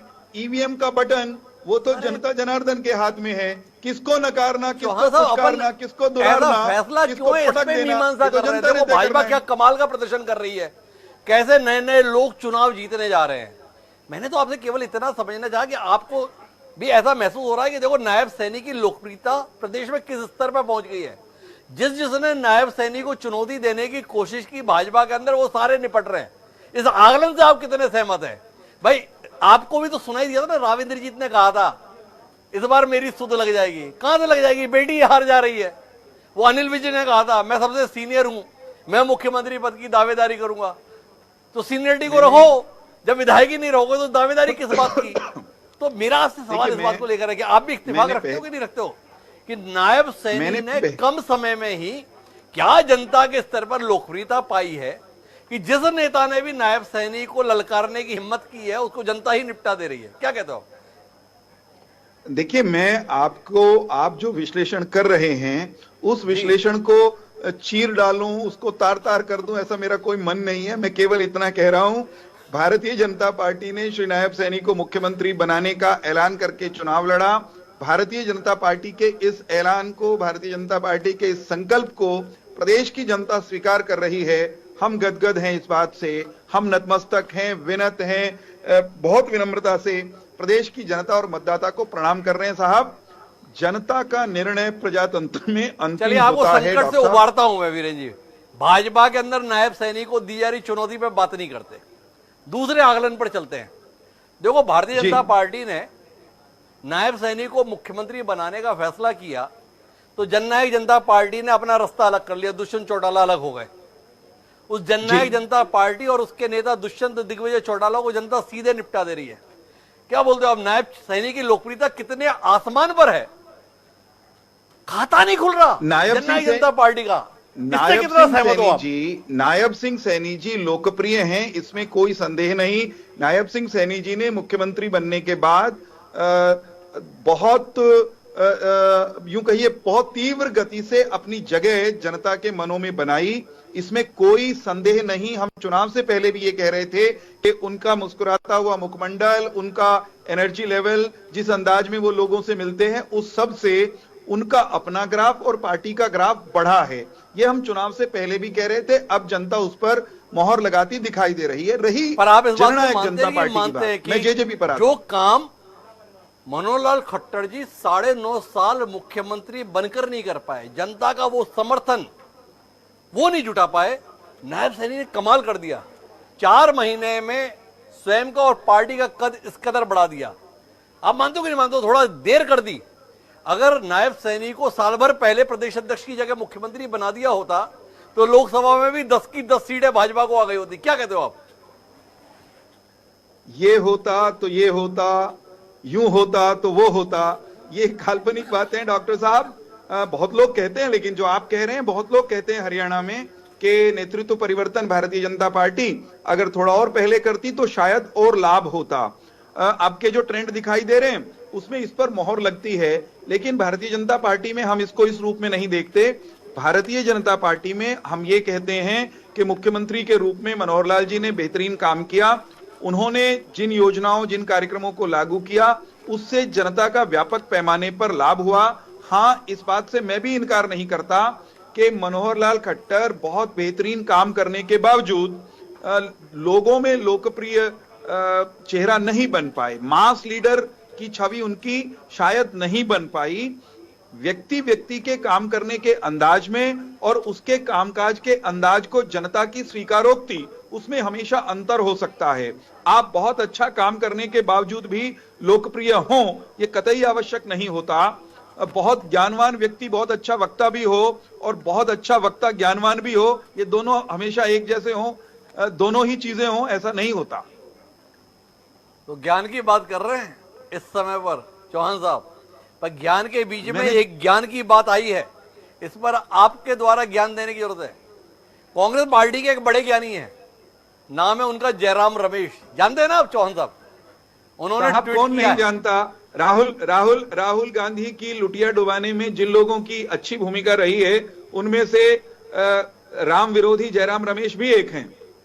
हाँ, पर उनके नाम के साथ में जयराम है तो थोड़ा तो सम्मान कीजिए भाई, राम जुड़ा हुआ है, आप लोग तो बड़े राम भक्त हैं, ऐसा कैसे अवहेलना कर दे रहे हैं? जय श्री राम। तो उन्होंने ट्वीट किया है चौहान साहब जी, उन्होंने कहा है कि लोकसभा चुनावों की तरह हरियाणा में हम फिर से ईसीआई वेबसाइट पर नए रुझानों को अपलोड करने में धीमी गति देख रहे हैं। क्या भाजपा पुराने और भ्रामक रुझान साझा कर प्रशासन पर दबाव बनाने की कोशिश कर रही है? वो आप बार बार सुप्रबंधन बोल रहे थे, ये जयराम रमेश उसी की ओर इशारा कर रहे हैं क्या चौहान साहब? देखिए, मैं एक बात कहता हूं, जयराम रमेश कितने भी कुतर्कपूर्ण बातें कर लें, लेकिन पढ़े लिखे आदमी वो भी हैं। डॉक्टर जी। साहब, आप, मैं, हम सब जानते हैं कि इलेक्ट्रॉनिक वोटिंग मशीन, उसमें कोई हेरफेर संभव नहीं है। जो आंकड़े हैं, जो ट्रेंड है, उसके अपलोड होने में देरी भले ही हो जाए, लेकिन उसके पहले या अंतिम परिणाम में रत्ती भर कोई बदलाव कोई अधिकारी नहीं कर सकता, कोई राजनीतिक दल नहीं कर सकता। तो अब जयराम रमेश रूपी खिसियानी बिल्ली परिणाम अपने पक्ष में न आते देखकर ईवीएम का खंभा नोचने की कोशिश करती भी है, तो ईवीएम तो साहब बदलने वाली नहीं है। ईवीएम के कैरेक्टर पर, चरित्र पर सवाल कांग्रेस ने पहले भी उठाए हैं, हमारे विरोधियों ने पहले भी उठाए हैं। अब भी वो छाती पीट पीट करके रुदाली कर सकते हैं ईवीएम के नाम पर, लेकिन वही ईवीएम है जो ईवीएम पंजाब में कांग्रेस को जिताती, आम आदमी पार्टी को जिताती है, वही ईवीएम दिल्ली में आम आदमी पार्टी को जिताती है, कर्नाटक में कांग्रेस को जिताती है। तो ये सारी बातें फिजूल की हैं। आंकड़ा अपलोड करने में देरी हो गई। अच्छा भाई साहब, आंकड़ा अपलोड करने में मान लो देरी हो गई, मान लो जयराम रमेश ठीक कह रहे हैं, तो उससे क्या फर्क पड़ जाएगा? आंकड़ा 15 मिनट बाद नहीं तो 20 मिनट बाद अपलोड हो जाएगा। 1 घंटे बाद भी अगर कोई आंकड़ा अपलोड हो रहा है, परिणाम बदलेगा क्या? जयराम रमेश आराम से सोचें, श्री राम का नाम लेकर सोचें कि क्या उनके इस कुतर्क में रत्ती भर भी दम है? बिल्कुल नहीं साहब, बिल्कुल नहीं। चलिए चौहान साहब, थोड़ा विषयांतर करते हैं, कुछ और सामाजिक विषयों पर बात करते हैं। आप जैसा सुधी प्रवक्ता मौजूद है। ये हरियाणा की सियासत में पहलवानों की लड़ाई बड़ा मुद्दा रही। खिलाड़ियों के संदर्भ में हरियाणा में बड़ा सम्मान और स्थान रहता है, ये बात कही जाती है। पर राजनीति के मैदान में हरियाणा में खिलाड़ी सफल नहीं होते। भाजपा हो या कांग्रेस, सारी कोशिशें असफल हो रही हैं। बबीता फोगाट, योगेश्वर दत्त पिछली बार निपट गए, इस बार दीपक हुड्डा और विनेश फोगाट निपटे जा रहे हैं। वो दीपक हुड्डा को 2,500-3 हजार वोट मिले आपके महम से, और विनेश फोगाट देश की बेटी, जुलाना की बेटी बनने में असफल होती दिख रही है। मैं आपसे सहमत हूं इस आपके इस विश्लेषण से कि हम लोग या राजनीतिक दल आमतौर पर खिलाड़ियों को उनकी जो सेलिब्रिटी वैल्यू होती है, उनकी लोकप्रियता के कारण के ये अपने अपने क्षेत्र में जैसे खेल के कारण लोकप्रिय हैं, ऐसे ही राजनीति में भी परिणाम लेकर के आएंगे। यही विचार करके कोई भी राजनीतिक दल आगे लेकर आता हूं। हरियाणा के 2024 के विधानसभा चुनाव का पहला परिणाम आ चुका है। पहला परिणाम जो आया है उसके तहत कांग्रेस पार्टी भले ही मुकाबले में पिछड़ रही है, पर पहला खाता कांग्रेस ने खोला है। कांग्रेस के नूंह विधानसभा क्षेत्र से प्रत्याशी आफ्ताब अहमद 45,016 वोटों से चुनाव जीत गया। हरियाणा विधानसभा चुनाव का पहला परिणाम कांग्रेस के पक्ष में, और वो भी बड़े अंतर के साथ 45,016 वोट। चौहान साहब कुछ कहना चाहेंगे? 10 साल सरकार में रहने के बाद भी मेवात का भरोसा भाजपा के साथ लगातार तीसरी बार, आसपास भी नहीं। 2014 में भी खाता नहीं खुला मेवात में, 2019 में भी नहीं खुला, और वो जम्मू कश्मीर में कहा गया ईद में भी सिलेंडर देंगे और मुहर्रम पे भी सिलेंडर देंगे, तो भी मेवात में खाता नहीं खुल रहा आप लोगों का। क्या कहते हो चौहान साहब? डॉक्टर साहब, डॉक्टर हिमांशु जी, सबसे पहले तो पहली जीत उन्होंने दर्ज की है कांग्रेस के प्रत्याशी ने। हमारे घनघोर विरोधी हैं, हमें बिल्कुल भी वो उनकी विचारधारा के कारण, उनकी पार्टी के कारण अच्छे नहीं लगते। नाम बहुत अच्छा है, आफ्ताब, और कांग्रेस का आफ्ताब पहला चमकने वाला आफ्ताब बना है हरियाणा के चुनावी नतीजों में। तो मैं खुले दिल से उनको शुभकामनाएं देता हूं। उनकी जीत का अंतर भी बहुत ज्यादा है, लेकिन ये मतदाता का आदेश है, इसको हमें विनय पूर्वक स्वीकारना ही होता है। मैं भारतीय जनता पार्टी की ओर से भी और अपनी ओर से भी उनको शुभकामनाएं देता हूं। रही बात मेवात में, हम मेवात में का मन हम जीत पाए कि नहीं जीत पाए, आपके सामने है। हमने मेवात समेत पूरे हरियाणा का एक समान विकास किया, मेवात का पिछड़ापन दूर करने की कोशिश की, लेकिन हमारे साथ एक दुर्भाग्यपूर्ण ट्रेंड जुड़ा हुआ है कि हम कुछ भी करें, कितना भी ईमानदारी और निष्पक्षता से काम करें, मुस्लिम मतदाता उनका रुझान भारतीय जनता पार्टी की तरफ हो ही नहीं रहा। और क्योंकि ये एकदम मुस्लिम बहुल सीट है, तो इस पर हम इससे बेहतर परिणाम की उम्मीद भी कर नहीं रहे थे। 10 साल सत्ता में रहने के बाद भी परिणाम की उम्मीद नहीं। भाई इतना साहब, हताश, मैंने आपको इतना कारण निराश। बताया, मैंने आपको कारण बताया। हम हिंदू और मुस्लिम में विकास के मामले में, विकास की योजनाओं के मामले में, अनुदान के मामले में कोई अंतर नहीं करते। हम एक आंख से हर हरियाणवी को देखने के संकल्प के साथ काम करते हैं। हमने किया, लेकिन अगर वहां के मुस्लिम मतदाता वे सांप्रदायिक आधार पर ही वोट करना चाहते हैं, वे सांप्रदायिक कांग्रेस की गाड़ी में ही चढ़ना चाहते हैं, तो भाई साहब, हिंदुस्तान में और हरियाणा में जबरन किसी का हाथ पकड़कर कमल का निशान दबवाने का कोई प्रावधान है नहीं। और हम ऐसा कर लेते तो आप जनता टीवी पर हल्ला अच्छा, मचा आप देते ऐसा हमारे कर खिलाफ। लेते वो तो छोड़िए, पर आपको एक चौंकाने वाले रुझान की ओर ले चलता हूं चौहान साहब। क्या जी जी जी, रुझान का मजा ही ये है, यही तो रुझान है। तो अभी हम बोल रहे थे कि देश की बेटी जुलाना की बेटी साबित नहीं हो रही है, रुझान बदल गया है। विनेश फोगाट जी जुलाना विधानसभा क्षेत्र से 2147 वोटों से आगे चल रही है। मैं सेलिब्रिटी उस काम पर, कर रही उस है पर मैं चौहान जो कह साहब। रहा था, खिलाड़ियों पर मैं एक बात कहना चाह रहा था जी, अगर आप मुझे अनुमति दें तो मैं उसको कंप्लीट करता हूं। मैं ये कह रहा था कि चाहे भारतीय जनता पार्टी हो, चाहे कांग्रेस हो या कोई अन्य दल, जो खिलाड़ियों को या दूसरे सेलिब्रिटीज को मैदान में उतारते हैं, तो उनकी बतौर सेलिब्रिटी जो फेस वैल्यू है, जनता में लोकप्रियता है, उसका लाभ लेने के एंगल से ही हम लोग सेलिब्रिटीज को आगे करते हैं। चाहे वो खेल के सेलिब्रिटी हो, कोई सिंगिंग के सेलिब्रिटी हो सकते हैं, किसी अन्य फील्ड के भी सेलिब्रिटी हो सकते हैं, परंतु धरातल पर, राजनीतिक धरातल पर उतरकर वे उतने लोकप्रिय साबित हों, ये कतई आवश्यक नहीं होता। पिछली बार संदीप सिंह जी को हमने उतारा था, वो जीतकर आ गए थे, और हमारे उतारे हुए दूसरे खिलाड़ी हार भी गए थे। विनेश का जहां तक मामला है, विनेश फोगाट को कांग्रेस ने उतारा, एक बड़ी कंट्रोवर्सी के बाद उतारा। कांग्रेस ने शायद ये चाहा कि जो पहलवानों के मामले में हल्ला गुल्ला रहा पिछले कई महीने तक या साल भर तक, उस हल्ले गुल्ले में से कांग्रेस पार्टी विनेश को आइकॉन बना करके विनेश को जिता लेगी, इसी भावना से कांग्रेस ने उतारा है।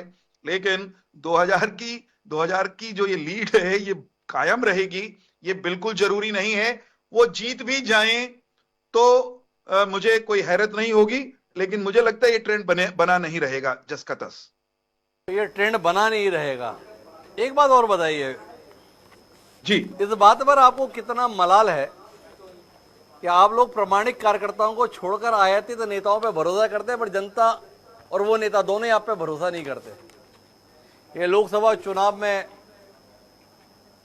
सम्माननीय रणदीप चौटाला, अशोक तंवर, नवीन जिंदल, वीरेंद्र चौहान जी जैसे प्रामाणिक कार्यकर्ताओं का दिल कितना रोता है जब वो इनका बाद में निश्चित क्रियाकलाप देखते हैं।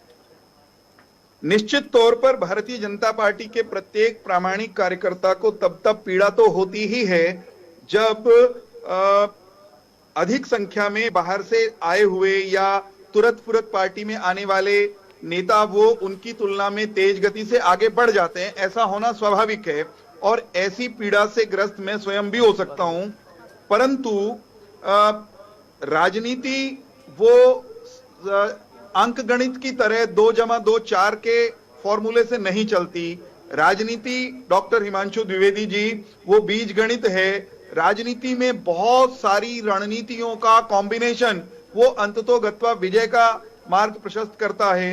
और चुनाव की राजनीति में आखिरी लक्ष्य बिल्कुल साफ स्पष्ट कह रहा हूं, सरकार बनेगी नहीं तो राजनीति कहां रहेगी।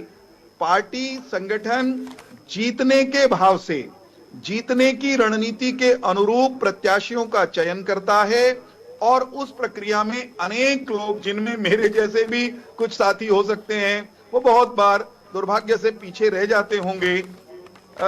इसका मलाल न हो ये कहना गलत होगा और कभी कभी चोट भी पड़ती है साहब, मैं स्वीकार करता हूं। हमने चौधरी रणजीत सिंह जी को ला करके हिसार लड़वाया, हमने अशोक तंवर जी को सिरसा लड़वाया, लड़े, हारे और फिर एन मौके पर चकमा देकर चले गए, धोखा देकर चले गए, हमारी गाड़ी से उतरकर महेंद्रगढ़ में या कहीं और जाकर के किसी और की गाड़ी पे जा चढ़े। जब ऐसा होता है तो निश्चित तौर पर पार्टी के भीतर, पार्टी के अंदरूनी मंचों पर भी इसकी चर्चा होती है और सार्वजनिक जीवन में, पब्लिक में भी हमको ये सुनने को मिलता है कि भाई देख लो तुमने के काट लिया, और दे लो अशोक तंवर से टिकट, और बना लो रणजीत सिंह ने। लोगों ने भी नकार दिया और उन्होंने आपको नकार दिया। ऐसी कड़वी टिप्पणियां सुनने को मिलती ही हैं और ऐसी टिप्पणियों के प्रति आंख कान बंद करना संभव नहीं होता। डॉक्टर साहब, सुननी ही पड़ती हैं। अपने वीरेंद्र सिंह चौधरी से बात करने में मजा ही इसलिए आता है कि एक आदमी है जो साफ बात करता है, खरी बात करता है।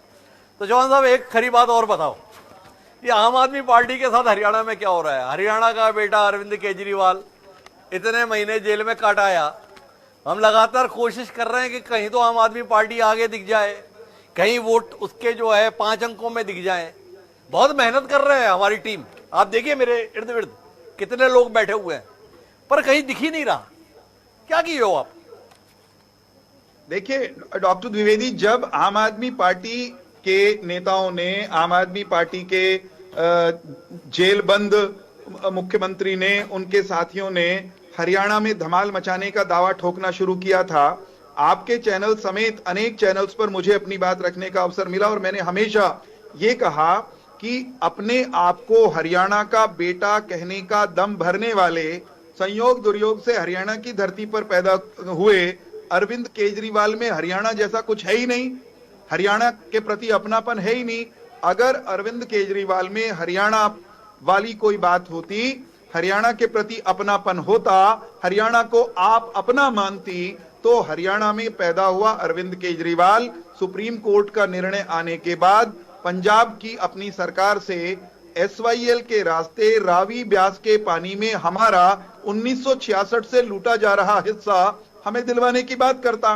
लेकिन हरियाणा के इस कथित बेटे ने कहीं अपने खेल मत करो आप, पुत्र धर्म का निर्वहन नहीं किया। आप पंजाब की सरकार में बढ़िया से हिस्सेदारी रखे रहे अकाली दल के साथ, तब तो पानी लेकर आए नहीं।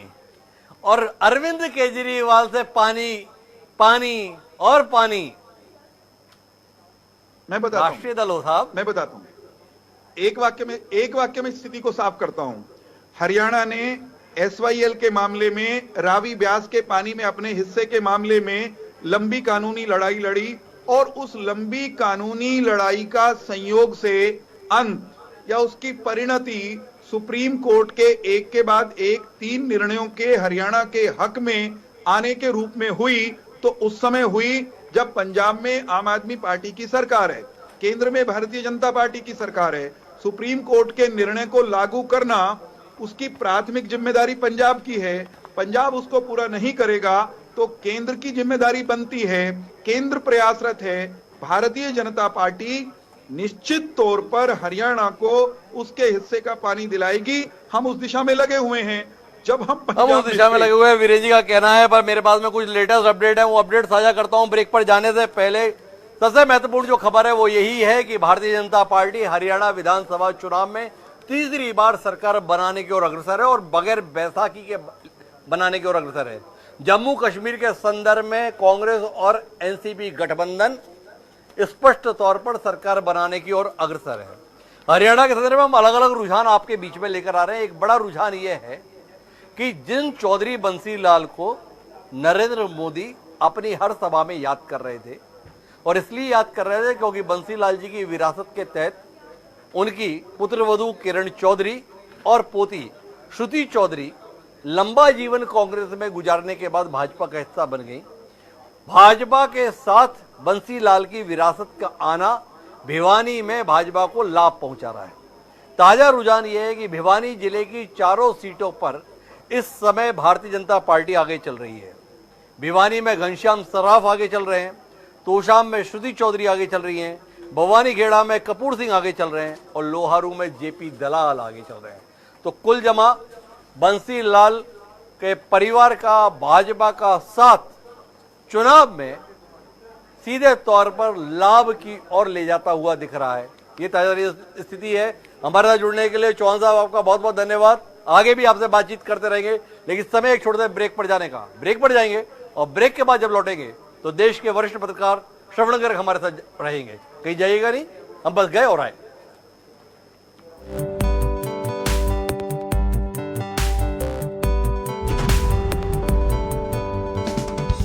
चल रहे हैं और एलनाबाद से भरत बेनीवाल भी अभय सिंह चौटाला की विधायक की पारी को समाप्त करने की दिशा में मजबूती से कदम बढ़ा चुके हैं।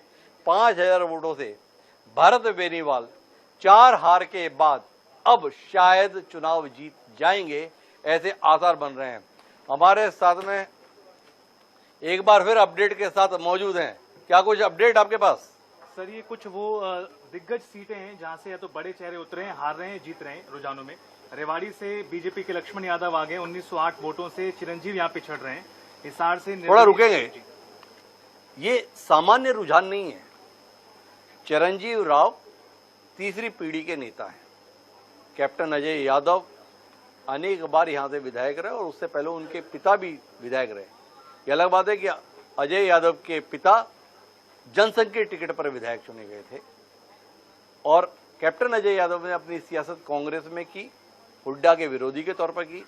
चिरंजीव राव को भी एक अच्छे नेता के तौर पर लोग देखते हैं, प्रदेश युवक कांग्रेस के अध्यक्ष रहे हैं, पर वो चिरंजीव राव मुश्किल में है। सीट बदलकर कोसली से रेवाड़ी पहुंचे लक्ष्मण यादव उनको कड़ी टक्कर ही नहीं दे रहे हैं, बल्कि उनसे आगे चल रहे हैं। हालांकि वो अंतर बहुत अच्छी दलों को उत्साहित करने वाले हैं। हरियाणा के संदर्भ में अब जो रुझान है वो स्पष्ट तौर पर सत्ता में बदलाव की ओर ले जा रहे हैं। प्रारंभिक रुझान है, लेकिन अब वोटों की संख्या ठीक ठाक होती जा रही है। जैसे अभी हमने कालका के संदर्भ में बात की थी, तकरीबन 10,000 से ज्यादा वोटों की गिनती हुई थी। 10,000 से ज्यादा वोटों की गिनती अगर पहुंच रही है और उसमें जो रुझान आ रहा है तो उस रुझान को संजीदगी से लेने की जरूरत है। हमने शुरुआत में कहा था 9 बजे के बाद जो रुझान रहेंगे उन रुझानों को संजीदगी से लेने की जरूरत होगी। तो 9 बजे के बाद के रुझान में तस्वीर कमोबेश ये है कि भारतीय जनता पार्टी के मुकाबले कांग्रेस तकरीबन 60 से ज्यादा सीटों पर आगे चल रही है। भारतीय जनता पार्टी 25 से 28 सीटों के बीच में झूल रही है और अन्य के संदर्भ में 5-7 का आंकड़ा है। तो कुल मिलाकर दृश्य दिख रहा है कि भारतीय जनता पार्टी का लगातार तीसरी बार सत्ता में आने का सपना मुश्किल होने जा रहा है।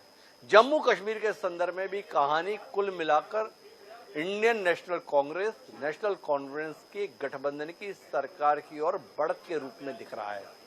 पीडीपी का साथ मिलकर तयशुदा सरकार बनती दिखाई दे रही है, ये रुझान बता रहे हैं। भारतीय जनता पार्टी के तमाम दिग्गज नेता चुनाव में मुश्किल में है। जननायक जनता पार्टी खासी तकलीफ में है।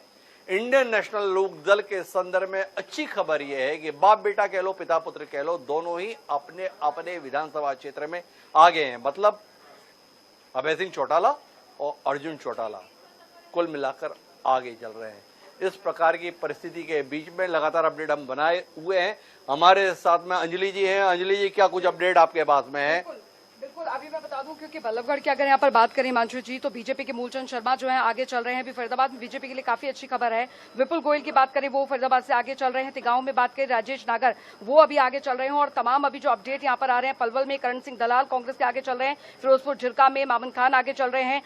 गुरुग्राम में निर्दलीय जो है निशांत आनंद वो आगे चल रहे हैं। रेवाड़ी में चिरंजीव राव आगे चल रहे हैं। भिवानी में घनश्याम शराफ बीजेपी के आगे चल रहे हैं। तोशाम में अनिरुद्ध चौधरी जो है वो आगे चल रहे हैं। और महेंद्रगढ़ में रावदान सिंह कांग्रेस के आगे चल रहे हैं। पलवल में करण सिंह दलाल आगे चल रहे हैं। अभी ये ताजा जानकारी जो है वो यहाँ पर आ रही है। लेकिन अभी एक जो ताजा खबर आ रही है, तो शाम में श्रुति चौधरी जो है 142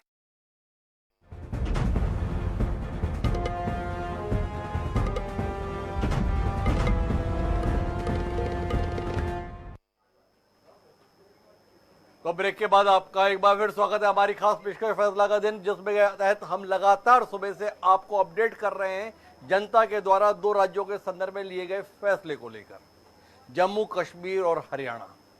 एग्जिट पोल धराशायी है हरियाणा के संदर्भ में, सटीक है जम्मू कश्मीर के संदर्भ में। जम्मू कश्मीर में कांग्रेस और नेशनल कॉन्फ्रेंस का गठबंधन स्पष्ट बहुमत की ओर आगे बढ़ रहा है, रुझान ये बता रहे हैं। हरियाणा में भारतीय जनता पार्टी न केवल तीसरी बार सरकार बनाने की ओर अग्रसर है, बल्कि एक बार फिर स्पष्ट बहुमत के साथ सरकार बनाने की स्थिति में आ गई है। ये रुझान बता रहे हैं। एग्जिट पोल हरियाणा के संदर्भ में कांग्रेस और बीजेपी के संदर्भ में तो फेल हो रहा है, पर तीसरी ताकत के संदर्भ में एकदम सटीक बैठ रहा है। पिछले विधानसभा चुनाव में 10 सीट जीतने वाली जननायक जनता पार्टी, कुल वोट का प्रतिशत 15 लेने वाली जननायक जनता पार्टी इस विधानसभा चुनाव में 1% वोट के लिए भी तरस रही है और 1 सीट के लिए भी तरस रही है। इंडियन नेशनल लोकदल, जिसने पिछली बार कुल जमा 2.5% वोट हासिल किया था, वो इस बार वोटों की दृष्टि से तो सुधार कर रही है, पर सीट की दृष्टि से वो 1 सीट पर ही दिखाई दे रही है। और खराब बात उसके लिए ये है कि इनेलो का पोस्टर बॉय कहिए, पोस्टर फेस कहिए, अभय सिंह चौटाला अपने परंपरागत विधानसभा क्षेत्र एलनाबाद से चुनाव हारने की दिशा में काफी आगे बढ़ चुके हैं। संतोष उन्हें केवल इस बात का हो सकता है कि उनके बेटे अर्जुन चौटाला जीवन में पहला चुनाव जीतने की दिशा में काफी ठीक ठाक तरीके से आगे बढ़ गए, और यह अलग बात है कि यह जीत उन्हें अपने दादाजी के खिलाफ ही हासिल हो रही है। रणजीत चौटाला रानिया से प्रत्याशी और अभी तक विधायक थे, वो रणजीत चौटाला अपने पोते के हाथों शिकस्त खाने की ओर काफी आगे बढ़ गए हैं। इन हालात के बीच में जब कांग्रेस और बीजेपी के बीच मुकाबला है, अभी भी अंतिम परिणाम पर नहीं पहुंचा जा सकता है, भले ही दोपहर के 12 बज गए हैं। उसकी वजह यह कि कई सीटों पर बड़ा नजदीकी अंतर है। दूसरा भी वोटों की गिनती के राउंड की अगर बात करें तो कई जगह पे 5-6 राउंड की गिनती ही हुई है और कई 10 राउंड की, जबकि एवरेज जो गिनती होनी है वो 16 से 20 राउंड के बीच में होनी है। तो अभी बहुत कुछ होना संभव है। इन सब के बीच में वरिष्ठ पत्रकार श्रवण गर्ग जी हमारे साथ जुड़ गए हैं। श्रवण जी, आपकी पहली प्रतिक्रिया अब तक के रुझानों को लेकर। देखिए, पहली प्रतिक्रिया तो यह है कि जो हम जम्मू कश्मीर में होना चाहते थे, देख रहे थे, वो हरियाणा में हो गया। तो किसी ने उम्मीद नहीं की थी कि जम्मू कश्मीर में ऐसा होगा और हरियाणा में ऐसा होगा। दूसरी प्रतिक्रिया ये कि एग्जिट पोल ने फिर धोखा दिया। 2024 के जून के बाद अक्टूबर में फिर धोखा दे दिया।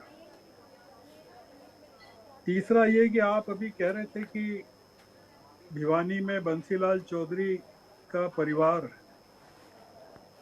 के आने से क्या फायदा हुआ बीजेपी को, तो बहुत बड़ा फायदा कांग्रेस को ये हुआ कि आधी कांग्रेस उसमें शामिल हो गई है।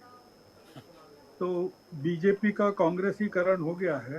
तो कांग्रेस गर्व से कह सकती है कि बंसीलाल चौधरी का जो परिवार दल बदल करके वहां गया था, वो फिर किसी मौके पर वापस कांग्रेस में आ जाएगा। चौथी प्रतिक्रिया ये है द्विवेदी जी कि इस चुनाव की जो सबसे बड़ी खूबी है वो ये कि जितने ये जो दल हैं जो बरसों से भारत की राजनीति, हरियाणा की राजनीति में दीमक की तरह चिपके हुए थे, ये उनका सफाया हो गया है।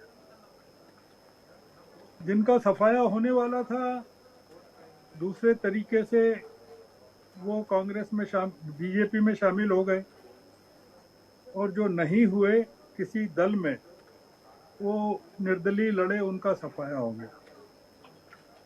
आपने बीजेपी के जो प्रवक्ता थे आपके छत्तीसगढ़ के सुरेंद्र जी थे शायद, उनसे पूछ रहे थे आम आदमी पार्टी के बारे में। वीरेंद्र चौहान जी थे और हरियाणा के ही प्रवक्ता हैं श्रवण जी वो। अच्छा, तो वो हरियाणा के प्रवक्ता, तो वो आम आदमी पार्टी के बारे में बता रहे थे। तो मेरा ये मानना है कि आम आदमी पार्टी जिस काम के लिए खड़ी थी वो हो गया पूरा जी। उसने गुजरात को हरियाणा में भी दोहरा दिया जी। वो भारतीय जनता पार्टी के लिए काम कर रहे थे। अगर आप किसी अगली चर्चा में हम लोगों को ये बताएं कि उन 50 सीटों में और 35 सीटों में 14 सीटों का जो फर्क है, अगर ये आखिर तक कायम रहता है, तो जो फर्क है बीजेपी की और कांग्रेस के बीच की 14 सीटें, उसका अगर आप ये फर्क बता दें कि इसमें दूसरे दलों के जो लोग हैं, उम्मीदवार हैं, जिनके बारे में राहुल ने कहा था कि ये सब दल जो हैं भारतीय जनता पार्टी ने खड़े किए हैं, उनको कितने प्रतिशत वोट मिला, कितने वोट मिले।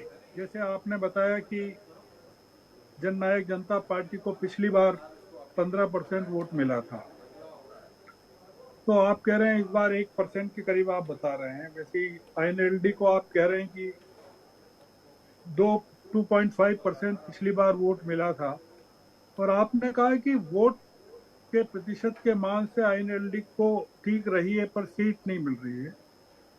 तो आपसे हम ये जानना चाहेंगे कि ये जो हमारी महान पार्टियां हैं भारतीय लोकतंत्र की, आम आदमी पार्टी जो हरियाणा के बेटे हैं वो, INLD है वो, और जननायक जनता पार्टी है 3 वो, बसपा है वो 4, आज़ाद पार्टी है 5, और भी बहुत सारे छोटे मोटे दल हैं और इंडिपेंडेंट कैंडिडेट्स हैं।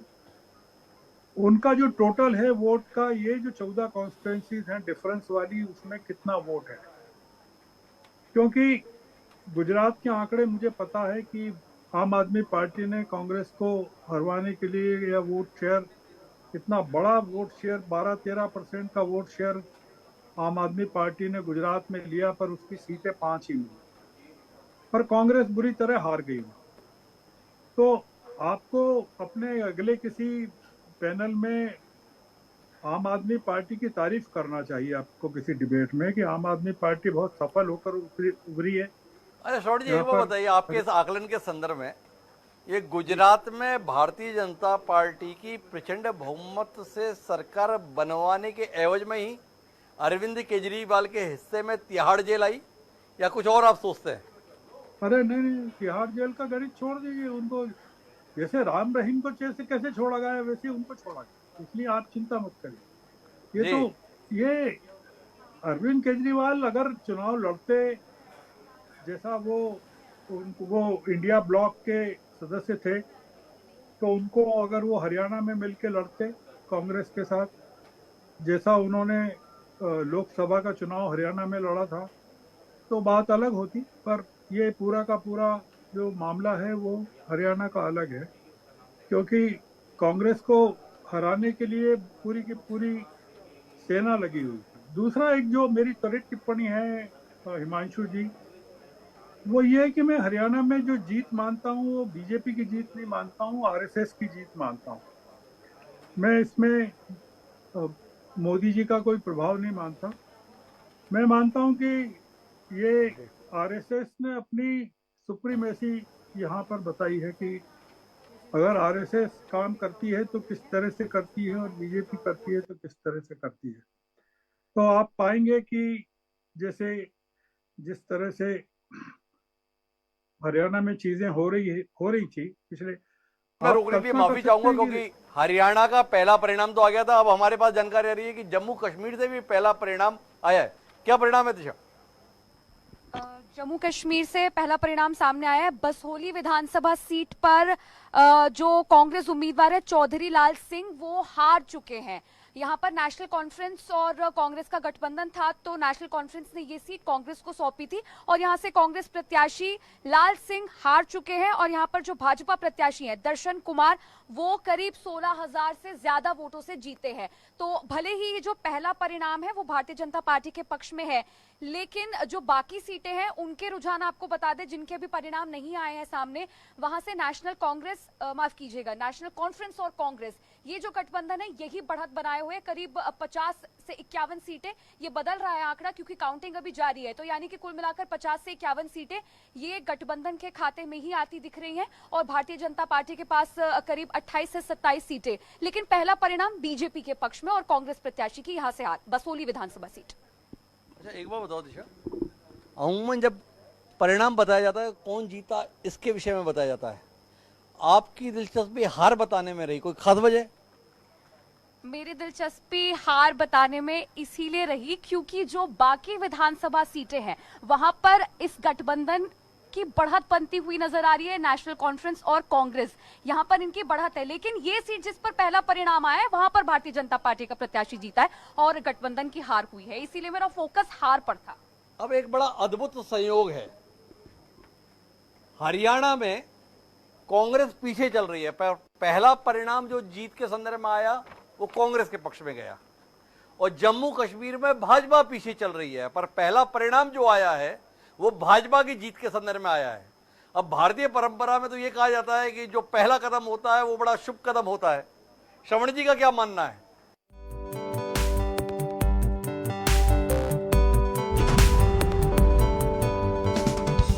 दलों को उत्साहित करने वाले हैं। हरियाणा के संदर्भ में अब जो रुझान है वो स्पष्ट तौर पर सत्ता में बदलाव की ओर ले जा रहे हैं। प्रारंभिक रुझान है, लेकिन अब वोटों की संख्या ठीक ठाक होती जा रही है। जैसे अभी हमने कालका के संदर्भ में बात की थी, तकरीबन 10,000 से ज्यादा वोटों की गिनती हुई थी। 10,000 से ज्यादा वोटों की गिनती अगर पहुंच रही है और उसमें जो रुझान आ रहा है तो उस रुझान को संजीदगी से लेने की जरूरत है। हमने शुरुआत में कहा था 9 बजे के बाद जो रुझान रहेंगे उन रुझानों को संजीदगी से लेने की जरूरत होगी। तो 9 बजे के बाद के रुझान में तस्वीर कमोबेश ये है कि भारतीय जनता पार्टी के मुकाबले कांग्रेस तकरीबन 60 से ज्यादा सीटों पर आगे चल रही है। भारतीय जनता पार्टी 25 से 28 सीटों के बीच में झूल रही है और अन्य के संदर्भ में 5-7 का आंकड़ा है। तो कुल मिलाकर दृश्य दिख रहा है कि भारतीय जनता पार्टी का लगातार तीसरी बार सत्ता में आने का सपना मुश्किल होने जा रहा है। जम्मू कश्मीर के संदर्भ में भी कहानी कुल मिलाकर Indian national Congress national conference की गठबंधन की सरकार की ओर बढ़त के रूप में दिख रहा है। पीडीपी का साथ मिलकर तयशुदा सरकार बनती दिखाई दे रही है, ये रुझान बता रहे हैं।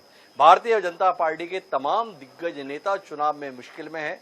जननायक जनता पार्टी खासी तकलीफ में है। इंडियन नेशनल लोक दल के संदर्भ में अच्छी खबर यह है कि बाप बेटा कह लो पिता पुत्र कह लो, दोनों ही अपने अपने विधानसभा क्षेत्र में आगे हैं। मतलब अभय सिंह चौटाला और अर्जुन चौटाला कुल मिलाकर आगे चल रहे हैं। इस प्रकार की परिस्थिति के बीच में लगातार अपडेट हम बनाए हुए हैं। हमारे साथ में अंजलि जी हैं। अंजलि जी, क्या कुछ अपडेट आपके पास में है? बिल्कुल, अभी मैं बता दूं क्योंकि बल्लभगढ़ की अगर यहाँ पर बात करें हिमांशु जी तो बीजेपी के मूलचंद शर्मा जो हैं आगे चल रहे हैं। अभी फरीदाबाद में बीजेपी के लिए काफी अच्छी खबर है। विपुल गोयल की बात करें वो फरीदाबाद से आगे चल रहे हैं। तिगांव में बात करें राजेश नागर वो अभी आगे चल रहे हैं और तमाम अभी जो अपडेट यहाँ पर आ रहे हैं, पलवल में करण सिंह दलाल कांग्रेस के आगे चल रहे हैं। फिरोजपुर झिरका में मामन खान आगे चल रहे हैं। गुरुग्राम में निर्दलीय जो है निशांत आनंद वो आगे चल रहे हैं। रेवाड़ी में चिरंजीव राव आगे चल रहे हैं। भिवानी में घनश्याम शराफ बीजेपी के आगे चल रहे हैं। तोशाम में अनिरुद्ध चौधरी जो है वो आगे चल रहे हैं और महेंद्रगढ़ में रावदान सिंह कांग्रेस के आगे चल रहे हैं। पलवल में करण सिंह दलाल आगे चल रहे हैं। अभी ये ताजा जानकारी जो है वो यहाँ पर आ रही है, लेकिन अभी एक जो ताजा खबर आ रही है तो शाम में श्रुति चौधरी जो है 142 वोटों से आगे चल रही है। आप विरोधाभास दे दिए, अभी अनिरुद्ध चौधरी को आगे की और सेकंड नो में आप श्रुति चौधरी को आगे कर दी। ये अभी अपडेट आया है सर, ये अभी अपडेट आया है। फिलहाल जो अभी ताजा अपडेट आया तो शाम में श्रुति चौधरी 142 वोटों से आगे चल रही है। 1042 वोटों से आगे चल रही है। तो श्रुति चौधरी 1042 वोटों से आगे चल रही हैं तोशाम विधानसभा क्षेत्र में। अंजलि हमें जिस तरीके से सीट वाइज बता रही है उसके हिसाब से भारतीय जनता पार्टी की हालत इतनी खराब दिखाई नहीं दे रही है। भाई विपुल गोयल आगे चल रहे हैं, मूलचंद जी भी आगे चल रहे हैं और भी तमाम नेता अलग अलग सीटों से आगे चल रहे हैं।